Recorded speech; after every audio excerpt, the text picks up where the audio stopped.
Election കഴിഞ്ഞു, vote പെട്ടിയിലാണ്. അപ്പോൾ May 4-നാണ് ഫലം വരിക. അപ്പോൾ മുന്നണികളെല്ലാം കൂട്ടലും കിഴിക്കലും അതിൻ്റെ ഒരു ഇതൊക്കെയാണ് ഇപ്പോൾ നടന്നുകൊണ്ടിരിക്കുന്നത്. അപ്പോൾ ക്രിസ്ത്യൻ ഔട്ട്റീച്ചുമായിട്ട് ബന്ധപ്പെട്ട് BJPയുടെ ഭാഗത്തു നിന്നും ഷോൺ ജോർജും PC ജോർജും ചില പ്രസ്താവനകൾ നടത്തി. അതുപോലെ തന്നെ PC കുറച്ചുകൂടി സ്ട്രോങ് ആയിട്ട് തന്നെ പറഞ്ഞു. അതായത് ഈ രാഷ്ട്രീയം പറഞ്ഞാൽ തിരിച്ച് രാഷ്ട്രീയം പറയും, അല്ലെങ്കിൽ വിമർശനം കേൾക്കേണ്ടി വരുമെന്ന് പറഞ്ഞു. അതുപോലെ തന്നെ BJP സംസ്ഥാന vice president KS Radhakrishnan sir, അദ്ദേഹം പറഞ്ഞു ഈ മെത്രാന്മാർ രാഷ്ട്രീയം പറഞ്ഞാൽ തിരിച്ചത് രാഷ്ട്രീയം തന്നെ കേൾക്കേണ്ടി വരും, ആ സമയത്ത് തിരുവസ്ത്രത്തിൻ്റെ ഇതിലേക്ക് പോകരുത് എന്നൊക്കെയുള്ള പൊതുവെ അങ്ങനെ ഒരു സംസാരമാണ് നടക്കുന്നത്. സാധാരണക്കാരായ പല സോഷ്യൽ മീഡിയ കമൻറ്റുകളിലും കാണുന്നത്, നിങ്ങൾ എന്തിന് BJP എന്തിന് സഭയുടെ അല്ലെങ്കിൽ പിതാക്കന്മാരുടെ പുറകെ പോകുന്നു, സാധാരണക്കാരായ ക്രിസ്ത്യാനികൾ ഇതൊന്നും നോക്കിയിട്ടല്ല വോട്ട് ചെയ്യുന്നതെന്നുള്ള ചില കമൻറ്റുകളും കണ്ടു. അപ്പോൾ എന്താണ് രീതിക്ക് തോന്നുന്നത്? അല്ല, അത് കുറേ കാലമായിട്ട് ഈ സാധാരണക്കാർ പറയുന്നതാണ് സത്യം. സഭ പറയുന്നിടത്ത് വോട്ട് ചെയ്യുക എന്നുള്ള സ്വഭാവം ഏകദേശം 80കളിൽ അവസാനിച്ചതാണ്. ക്രിസ്ത്യാനികൾ വോട്ട് ചെയ്യുന്നത് മറ്റു രീതിയിൽ സഭയെ അവർ സപ്പോർട്ട് ചെയ്യും, സഭ പറയുന്നതനുസരിക്കും, അതൊക്കെ ചെയ്യും. അതിന് കാരണം തന്നെ സഭ പവർഫുള്ളാണ്. ഉപദ്രവിക്കാനുള്ള പവർ സഭയ്ക്കുണ്ട്. പള്ളിയിൽ കല്യാണം നടത്തുകയില്ല, ശവമടക്കം നടത്തുകയില്ല, ഇങ്ങനെയൊക്കെ പല രീതിയിൽ ഉപദ്രവിക്കാനുള്ള കപ്പാസിറ്റി സഭാ നേതൃത്വത്തിന് ഉണ്ട്. അപ്പോൾ അത് അവരെ പേടിച്ചേ പറ്റുള്ളൂ. അവർക്ക് വേണമെങ്കിൽ മഹറോൻ ചൊല്ലി സമുദായത്തിൽ നിന്ന് പുറത്താക്കാൻ വരെ സാധിക്കും. അത്രയ്ക്ക് പവർഫുള്ളാണ്. അപ്പോൾ അതുകൊണ്ട് മറ്റ് കാര്യങ്ങളിലൊക്കെ സഹകരിക്കുമ്പോൾ തന്നെ വോട്ട് ചെയ്യുന്നത് വോട്ട് കോൺഫിഡൻഷ്യലല്ലേ. അപ്പോൾ അതുകൊണ്ട് സഭ പറയുന്നിടത്ത് വോട്ട് ചെയ്യുക എന്നുള്ളൊരു സ്വഭാവം മെല്ലെ മെല്ലെ ക്രിസ്ത്യാനികളുടെ ഇടയ്ക്ക് ഇല്ലാതെ പോയി. അതേസമയം അവർക്ക് വളരെ സ്ട്രോങ് ഫാമിലി സിസ്റ്റമുണ്ട്. ഈ കുടുംബയോഗം എന്ന് പറയുന്ന യോഗം വിളിച്ചു കൂട്ടുന്ന കേരളത്തിലെ ഏക സമുദായം ക്രിസ്ത്യാനികളാണ്. വേറെ ആരും കുടുംബയോഗം വിളിക്കുന്നത് ഞാൻ കണ്ടിട്ടില്ല. ആ കുടുംബത്തിൽ സകല ആൾക്കാരെ അവർ വിളിക്കും. ഒരു സെലിബ്രേഷൻ, പ്രത്യേകിച്ച് കാര്യമൊന്നുമില്ല. അങ്ങനെ ഫാമിലി ടൈസ് വളരെ സ്ട്രോങ് ആക്കി വയ്ക്കുകയും വലിയ ശക്തനോ പ്രതാപശാലിയോ ഒന്നും അല്ലെങ്കിലും അവരുടെ ജീവിച്ചിരിക്കുന്നൊരു കാരണവർക്ക് ഒരു വാല്യൂ കൊടുക്കുകയും ഒക്കെ ചെയ്യുന്ന ഏർപ്പാട്. അപ്പോൾ ഈ ഫാമിലികളാണ് പലപ്പോഴും ഇവരുടെ വോട്ട് തീരുമാനിക്കുന്നത്. അത് ഇന്നാൾ കൂട്ടിയണം കേട്ടോ എന്ന് പറഞ്ഞ് ആജ്ഞാപിക്കലൊന്നുമല്ല. ഒരു കൺസെൻസസ് അവരുടെ ഈ കുടുംബയോഗം കൂടുമ്പോഴോ വല്ലപ്പോഴും തമ്മിൽ കാണുമ്പോഴോ ഒക്കെ ആയിട്ട് ഒരു കൺസെൻസ്. കുര്യച്ചൻ എന്ത് പറഞ്ഞു? കുര്യച്ചൻ ഭയങ്കര ദേഷ്യത്തിലാണ്. ഇങ്ങനെ ഒരു കൺസെൻസസ് ഡെവലപ്പ് ചെയ്ത് വരും. അങ്ങനെ നല്ലൊരു ശതമാനം വോട്ടുകൾ അങ്ങനെ അങ്ങോട്ടും ഇങ്ങോട്ടും പോകാറുണ്ട്. ഇപ്പോൾ കഴിഞ്ഞ ഈ തെരഞ്ഞെടുപ്പിൽ, നമ്മളുടെ പഞ്ചായത്ത് കോർപ്പറേഷൻ തിരഞ്ഞെടുപ്പിൽ ഒരു കുടുംബത്തിൻ്റെ പേര് പരസ്യമായിട്ട് വന്നിരുന്നല്ല, Pulikkakandam family. See their clout. അവർ വിചാരിച്ചാൽ ഒരു കൗൺസിലറെ ഉണ്ടാക്കാം, മേയറെ ഉണ്ടാക്കാം, മുനിസിപ്പൽ ചെയർമാൻ ഉണ്ടാക്കാം എന്നൊക്കെയുള്ള ക്ലൗട്ട് വന്ന ഒരു ഫാമിലി. ഇങ്ങനെ പുറത്ത് TV-യിലൊന്നും വന്നില്ലെങ്കിൽ പോലും ധാരാളം ഫാമിലികളുണ്ട്. അപ്പോൾ അവരുമൊക്കെ ആയിട്ട് വേണം ഇൻറ്ററാക്ട് ചെയ്യാനും പൊളിറ്റിക്സ് പറയാനും സംസാരിക്കാനും ആവശ്യങ്ങൾ മനസ്സിലാക്കാനും. പലപ്പോഴും സഭയുടെ ആവശ്യങ്ങൾ സാധാരണ ക്രിസ്ത്യാനിയുടെ ആവശ്യങ്ങളല്ല. സഭ എന്നുള്ള ആ സ്ട്രക്ചറിന് അതിൻ്റേതായ കുറേ ആവശ്യങ്ങളുണ്ട്. അത് പള്ളിയിൽ പോകുന്ന സാധാരണ ക്രിസ്ത്യാനികളില്ല, അവന് ഒരു ബന്ധവുമില്ല അക്കാര്യത്തിൽ. അത് പള്ളിയിൽ അച്ഛന്മാർക്ക് സുഖിക്കാനോ ദുഃഖിക്കാനോ മാനിപ്പുലേറ്റ് ചെയ്യാനോ ഒക്കെയുള്ള ഫെസിലിറ്റീസാണ്. ഇപ്പോൾ സഭ ചോദിച്ചു എന്ന് വിചാരിച്ച് ക്രിസ്ത്യാനി ചോദിച്ചു എന്ന് അർത്ഥമാക്കുന്നില്ല. അപ്പോൾ ഇത് BJP കുറേശ്ശെയായിട്ട് മനസ്സിലാക്കും. ഈ ക്രിസ്ത്യൻ ഔട്ട്റീച്ച് എന്നുള്ള BJPയുടെ പ്രോജക്റ്റ് അത് അവിടെ ഇവിടെയൊക്കെ തട്ടിയും വീണും ഉരുണ്ടും പടഞ്ഞും വീണ്ടും എണീറ്റും ഒക്കെ അതിൻ്റെ ലക്ഷ്യത്തിലേക്ക് മെല്ലെ പൊക്കോളും. നമ്പർ 2, വോസിഫറസ് ആണ് സഭാ നേതാക്കൾ.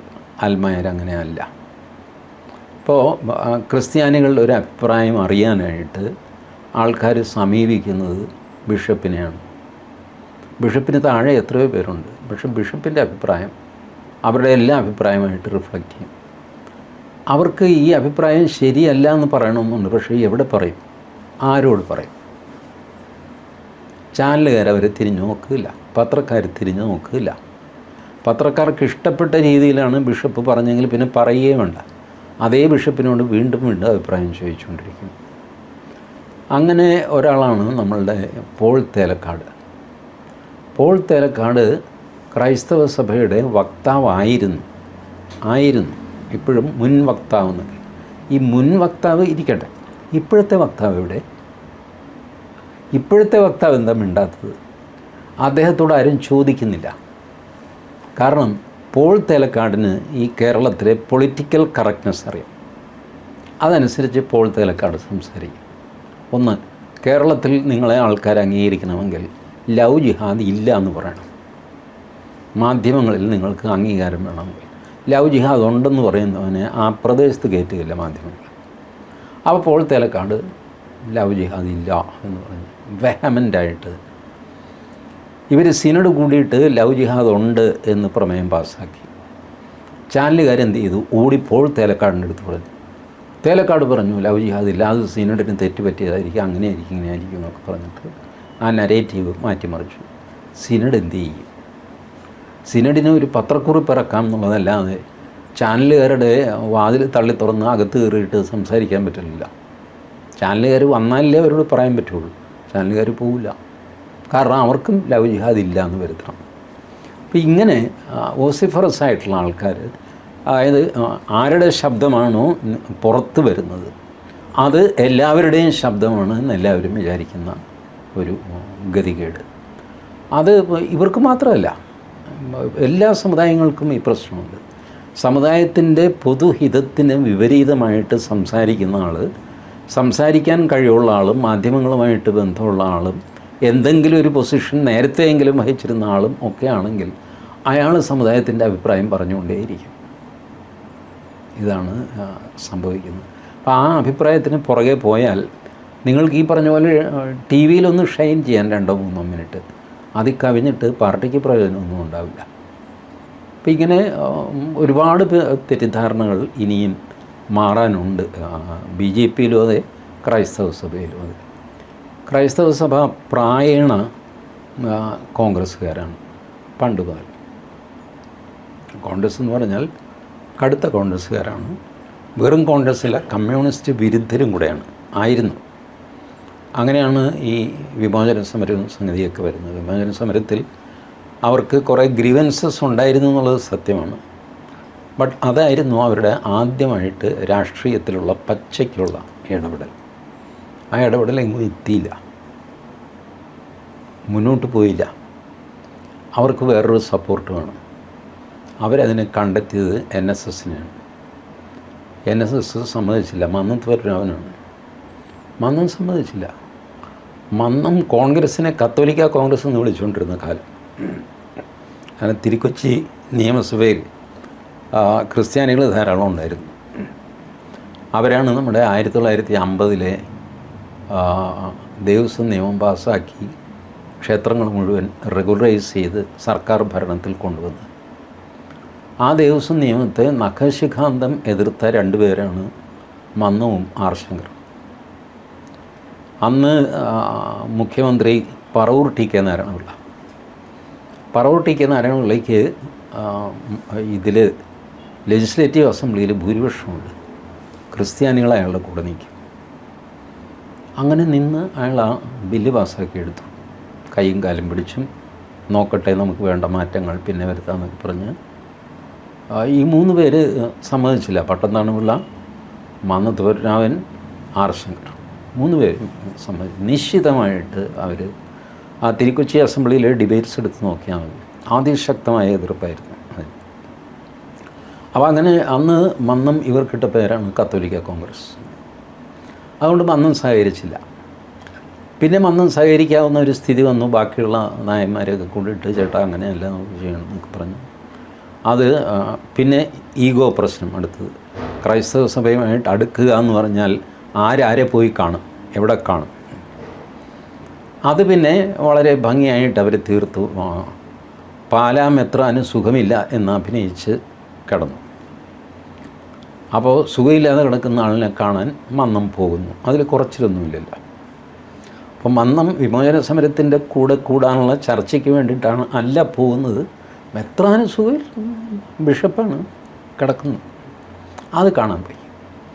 മന്നം അവിടെ ഗേറ്റിൽ എത്തിക്കഴിഞ്ഞപ്പോൾ ബിഷപ്പ് അവശനാണെങ്കിലും ഒരാളിൻ്റെ കൈയൊക്കെ പിടിച്ച് പതുക്കെ മന്നത്തെ സ്വീകരിച്ചു.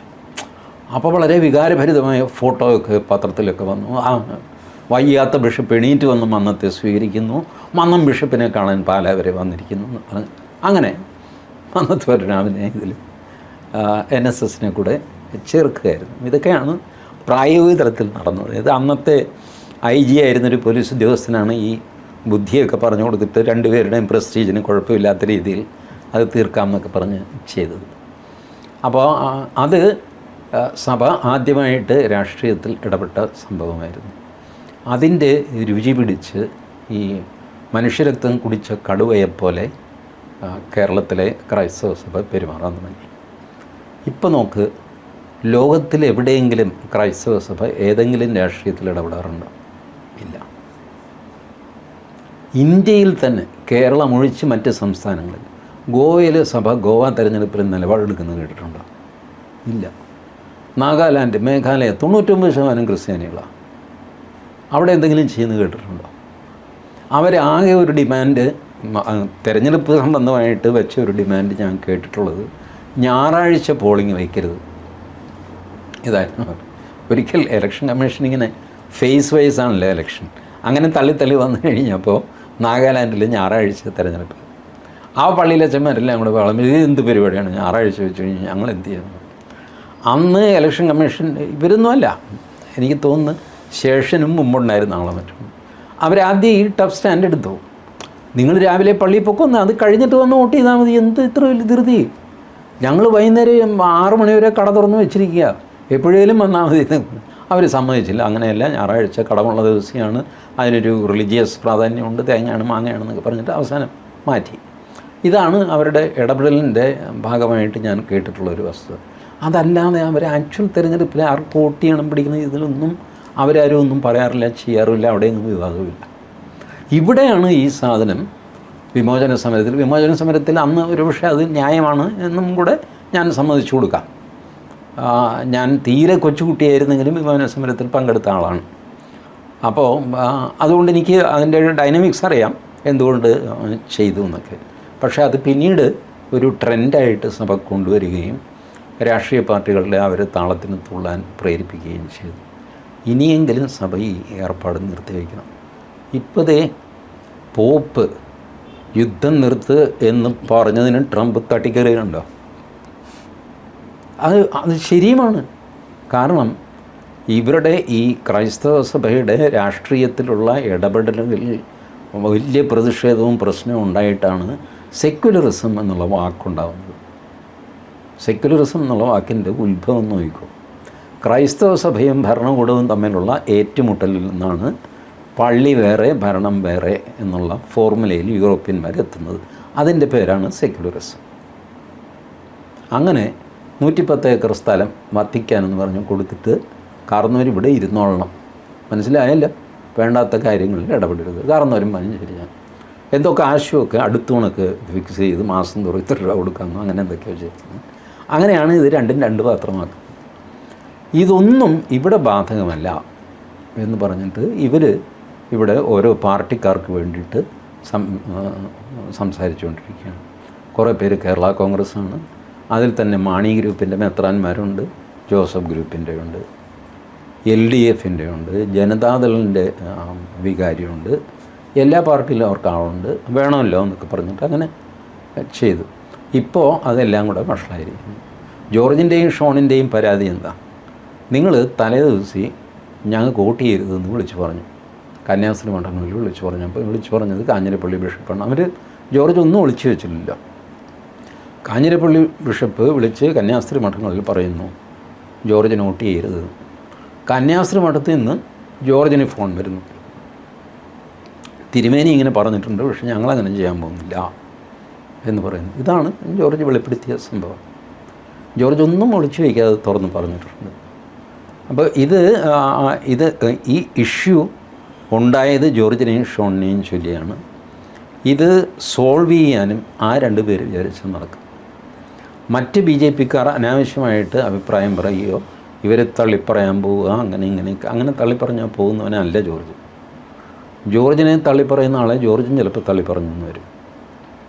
അപ്പോൾ അതുകൊണ്ട് ആ 2 പേർക്കായിട്ട് ഈ പ്രശ്നം വിട്ടുകൊടുക്കുക. നിങ്ങളെ ചൊല്ലി ഉണ്ടായ പ്രശ്നമാണ്, നിങ്ങൾക്കിത് ഹാൻഡിൽ ചെയ്യാൻ പറ്റുമോ, നിങ്ങൾക്ക് എല്ലാ സഹായവും ചെയ്തു തരാം, yes fine we will do it. ആ രീതിയിലാണ് ഷോൺ ഇപ്പോൾ ചെയ്യുന്നത്. ഷോൺ പറയുന്നു, ഞാൻ ഡൽഹിയിൽ പോകുന്നുണ്ട്, ഐ വിൽ അപ്രൈസ് എവറിത്തിങ്, ഞാൻ എല്ലാ മെത്രാന്മാരെയും കാണുന്നുണ്ട്, എനിക്ക് അവരുമായിട്ട് വഴക്കൊന്നുമില്ല, അവർക്ക് എന്താണ് FCRA ചൊല്ലി ഈ പ്രശ്നം എന്നുള്ളത് അവർ പറയട്ടെ. അതേസമയം ഈ മറ്റേ മാർക്കൂറിലോ ഇനി വോട്ടുണ്ടാകുമോ എന്നൊക്കെ ചോദിച്ചാൽ അതൊക്കെ ഗോൺ കേസാണ്, നട്ട് കേസ്. ഞാൻ ഈ മനുഷ്യനെ ശ്രദ്ധിച്ചു കേട്ടോ. ഇങ്ങനെയാണ് ഡിജിറ്റൽ അറസ്റ്റ് എന്ന് പറഞ്ഞ് 15 ലക്ഷം രൂപ അതെ അതെ ഏതോ തട്ടിപ്പുകാരന് കൊടുത്തു. കള്ളപ്പണം ഉണ്ടെന്ന് പറഞ്ഞപ്പോൾ കൊടുത്തതാണ്. കള്ളപ്പണം ഉള്ളതുകൊണ്ടാണല്ലോ ഈ 15 കൊടുത്തത്. അത് ED പിടിക്കും, ആ കേസിൽ നിന്ന് ഞാൻ ഊരിത്തരാം, 15 ലക്ഷം രൂപ ഇന്ന അക്കൗണ്ടിലിടുമെന്ന് പറഞ്ഞപ്പോൾ ഇട്ട് കൊടുത്തു. അത് കഴിഞ്ഞ് റിയലൈസ് ചെയ്തു മൊത്തം ഇത് തട്ടിപ്പാണല്ലോ. അപ്പോൾ കള്ളപ്പണം കയ്യിലുള്ളതുകൊണ്ടാണല്ലോ. അപ്പോൾ FCRA പേടിക്കാതിരിക്കുമോ? അപ്പോൾ ജനാധിപത്യം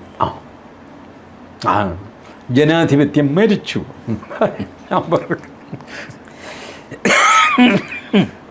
അതായത് ആവറേജ് കോമൺ സെൻസ് ഇല്ലാത്ത ആളുകൾ സമൂഹത്തിൽ വലിയവരാകുന്നു. ഞാൻ നേരത്തെ പറഞ്ഞ പോലെ ഈ കൂറിലോസ് വോസിഫറസ് ആണ്.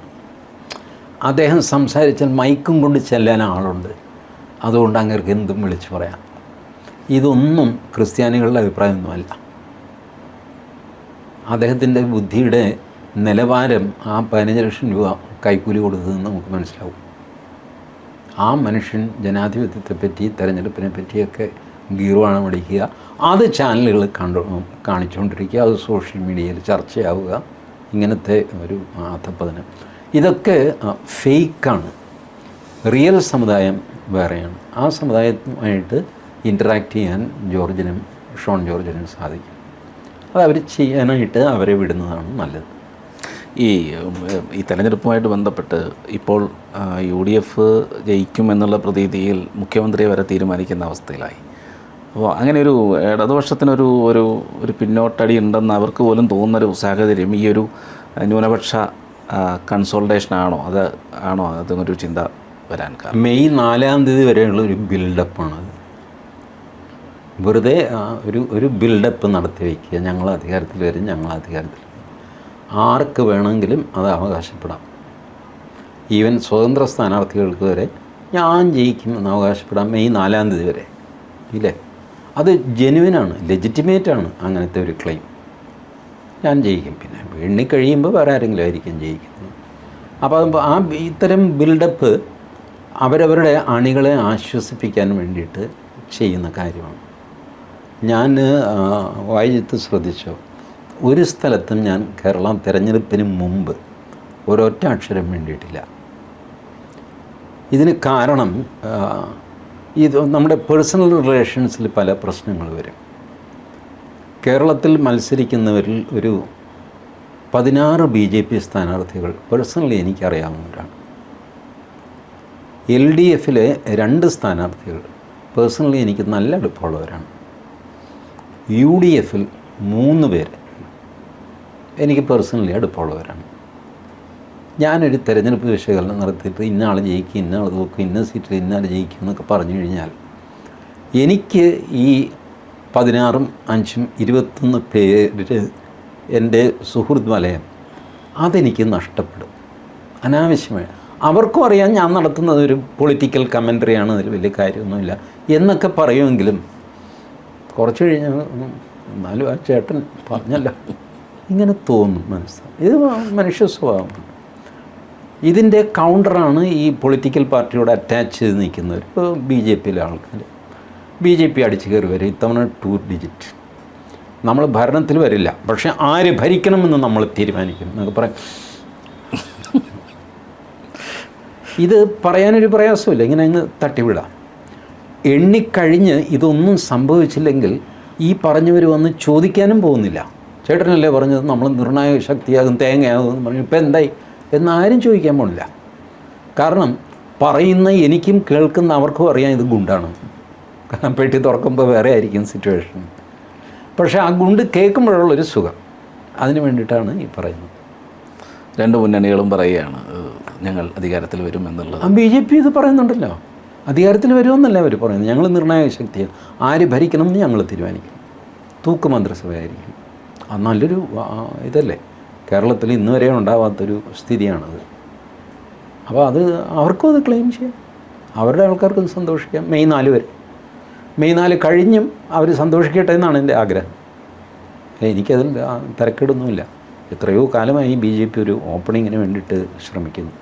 നിർണായക ശക്തിയാവുക, ആര് ഭരിക്കണമെന്ന് തീരുമാനിക്കേണ്ട ഒരു അവസരം വരിക നല്ലൊരു കാര്യമാണ്. ഇപ്പോൾ ഒരു 10-18 BJP MLA-മാരുണ്ടെന്ന് വെച്ചോ, ആര് ഭരിക്കണമെന്ന് പോലും അവർ തീരുമാനിക്കണ്ട. അവരിത് പറഞ്ഞാൽ മതി, നിങ്ങൾ ആര് വേണമെങ്കിൽ ഭരിച്ചോ, ഞങ്ങൾക്ക് സൗകര്യമുള്ളപ്പോൾ നിങ്ങളെ ഇറക്കി വിടും.